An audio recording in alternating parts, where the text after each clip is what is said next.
Këtu do të bëjmë një përsëritje për klasën e 11 për provimin e 3 mujorit të dytë.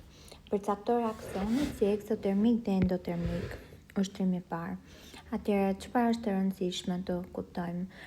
Kur themi një reaksion eksotermik, duhet të dimë reaksionet tipike, të cilat janë eksotermike, siç është reaksioni i djegjes, për shembull, reaksioni i sintezës, reaksioni i neutralizimit.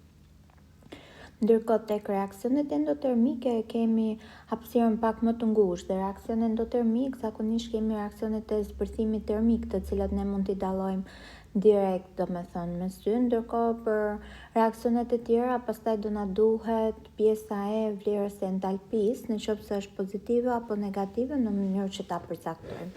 Shikojmë reaksionin e parë, që është 2 hidrogjen plus oksigjen që na jep 2 molekula ujë.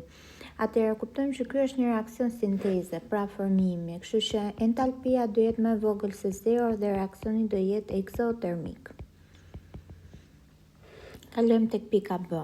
Këtu kemi 2 oksid mërkuri që na jep 2 mërkur plus oksigjen, pra kuptojmë që kemi të bëjmë me një zbërthim këtu.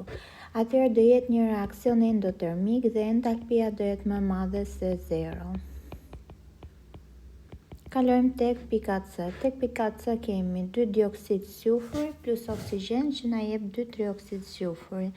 Atëherë këtu kemi të bëjmë me një reaksion eksotermik, sepse është përsëri një reaksion formimi. Ky gjithashtu mund të quhet një reaksion oksidimi, kështu që entalpinë e kemi më të vogël se 0 dhe reaksioni është eksotermik.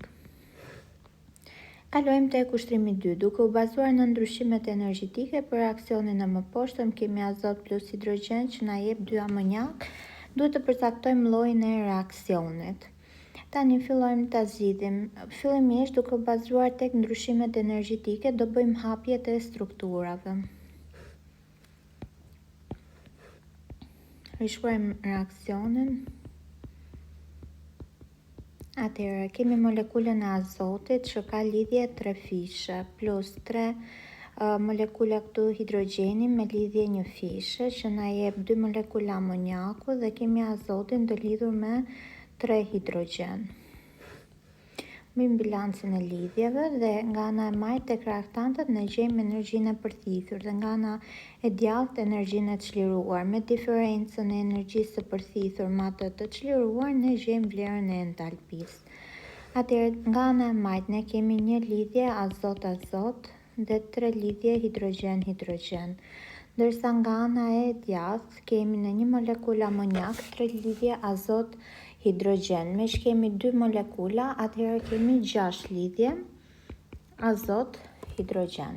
Tani duhet të gjeni vlera tek tabelat e dhëna ose u jep sysha gjatë provimit të lidhjeve, energjive të lidhjeve, që të bëjmë më pas veprimet. Atëherë azoti me lidhje 3 fishe ka vlerën e energjisë 941 kJ, hidrogjeni me lidhje 1 fishe e ka 436 kJ nxehtësinë dhe azoti me hidrogjenin, shikojmë pak sa ka, 391 kJ. Bëjmë veprimet.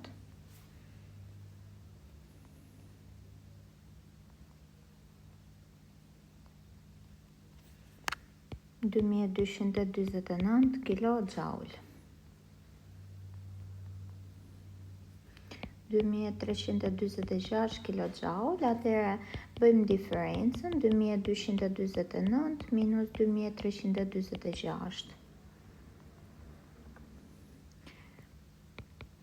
minus 97 kJ, pra më e vogël se 0, eksotermik.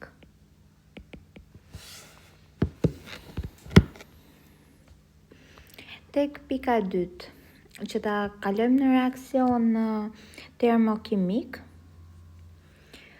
vendosim vlerën këtu, që është minus 97 kJ.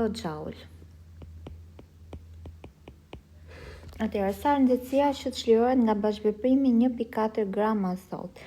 Për këtë do na shërbej raporti tek reaksioni. Fillimisht ne gjejmë numrin e moleve të azotit, masë përmbi masën molare. 1.4 gram ndaj 28 gram për mol.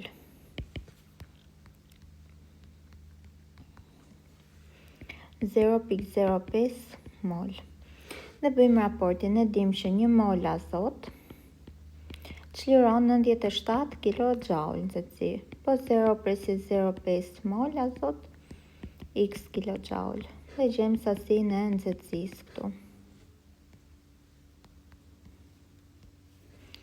Minus 4.85 kJ. Kalojmë tek pika C. Tek pika C thot sa është vëllimi i amoniakut në kushte normale të përftuar kur sasia e nxehtësisë është 1400 kJ. Atëherë na kërkon vëllimin e amoniakut. Ne kemi te reaksioni 2 mol amoniak. 1 mol amoniak e dim që ka vëllimin molar në kushte normale 22.4. Pra me shkemi 2 mole, themi 2 herë 22.4 litra amoniak përftohen kur sasia është 97 kJ. X litra amoniak për 1400 kJ. Dhe gjejmë vëllimin e amoniakut. Shumëzojmë 2 herë 22.4 herë 97 herë 1410 pjesëtim për 97, bëjmë veprimin dhe na del 646 litra amoniak përftohet. Shikojmë tek pika D. Trego faktorët që favorizojnë prodhimin e amoniakut. Pra në bazë të parimit lësh atelien ne do tregojmë të gjithë faktorët që do favorizojnë reaksionin e drejtë i cili na prodhon amoniak. Atëherë, çfarë kemi këtu? Favorizohet reaksioni i drejtë, kështu që do rrisim përshëndrimin e azotit, do rrisim përshëndrimin e hidrogjenit, më pas do shikojmë ndikimin e trysnisë.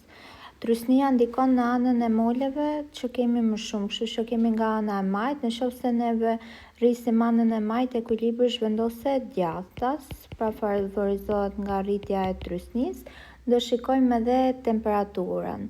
Reaksioni i drejtë është reaksion eksotermik, ndërsa reaksioni i zhdrejtë është endotermik. Kështu që ulja e temperaturës do favorizonte reaksionin e drejtë për reaksionin eksotermik. Shikojmë tek pika E, si ndikon në ekuilibër rritja e përshëndrimit të hidrogjenit. Duke qenë se hidrogjenin e kemi reaktant, ekuilibri favorizon reaksionin e drejtë, pra atë eksotermik. Ulja e përshëndrimit të amoniakut, atëherë amoniakun e kemi produkt. Në qoftë se ulim sasinë e produkteve, ekuilibri tenton që ta rrisë atë, përsërisht shkon në anën e djathtë. Rritja e trysnisë. Atëherë trysnia ndikonte nga ana e majt, me shkemi më shumë mole të gasta, kështu që rritja e anës së majt do të çojë ekuilibrin nga ana e djathtë në favor të reaksionit eksotermik. Dhe ulja e temperaturës favorizon reaksionin eksotermik, kështu që në këtë rast ekuilibri shkon përsëri djathtas.